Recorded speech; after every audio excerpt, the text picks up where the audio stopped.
Well, I'm sorry that that wasn't a real bashing video, but you got to see how the car runs. So now that I'm back in the garage, I had some things that I wanted to go over about this car that were kind of important. The back end is really sloppy, front end's a little slow. I got both of these shocks maxed out on their tension, but they had to be adjusted. And when I adjusted them, what I did is I took them in two holes on the bottom and one hole on the top, which was my only option on the top. Angled that dog bone just a little bit. I might get somewhere. It might be still a little too stiff. But I was trying to stiffen up that suspension because that's just so sloppy. I got oil coming, but we'll see about that. This front suspension is really slow. Really, really slow. But I had to max the tension out on it too. When I loosened it up, it just got slower. So, you know, like I said, I got some oil in the mail. Uh, the other thing about this car is that it does have a defect in it out of the box. This this guy right here, this bumper pad, you can see it's not, it's bent. it it doesn't sit right. It's seated down here. See, seated down there. Don't let the tape fool you. Both the seats on both sides are the same diameter apart. I would get out the millimeter gauge, but that takes too long and bores people when you do that. I got a really good eye. I've been in QA for a long time. So, the thing is I took these front screws out to see if it was a bumper, and the bumper went right into place. I checked hand torque on that to make sure that they were tight. They were tight. They didn't really give any on about 15 pounds of torque.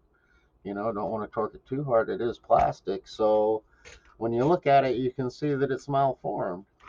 So that could be the reason why I got the car extremely inexpensively. You know, who knows? I mean, it is, after research, I would hazard to say, since there is no name for the car except for the one on the body, that it is, by its model number, a rebanded DRC. DEERC. Uh, and they get mixed reviews, but they seem to make decent products. I can tell you that this part isn't going to last at the skate park at all. I got a charger body. I might lower this down, put a charger body on this guy, because what's going to matter most is the motor and the electronics. This motor's been broken. Well, it's been warmed up. So basically, we put it on the bench, and for about 20 minutes, with no resistance, I sat and I went forward, listened to the gearing, stopped it, reversed it, listened to the gearing, stopped it, run it, rev it, run it, accelerate it, back and forth, break that motor in, give it some non-resistance changes. You don't want to just reef on it, but you want to zoom it up, zoom it down, let those brushes mold to that cylinder in the motor. And then once you get it running and it's sounding nice and smooth, you can pretty much quit it and it's ready for the road. Another thing that I do is on the bottom I put 4 layers. I absolutely insist on 4 layers of tape over all the screw heads, especially when they're exposed like this. I don't like these uh, washered in. I mean, it's nice to have a steel plate. I just don't like the top washer screws. I'd rather have them countersunk, hard enough to get them out when they're exposed like this and it's not a flat surface and you're impacting on this front part, especially if that's not countersunk, you're going to bend those screws, so it makes it hard to get them out. If you bend them, get them full of dirt, and you mess the heads up, now you're really nailed. You're not going to get the thing out, you're drilling it.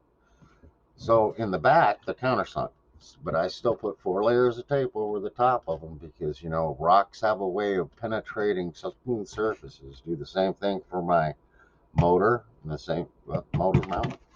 Yeah, motor mount and servo mount. So 4 layers of tape. Now when I take it out and we start running through the park, run it through the rocks, run it through the hills, and eventually getting it to the skate park if it survives, which I'm thinking it will. It seems to be good quality, but then again, I've been wrong before.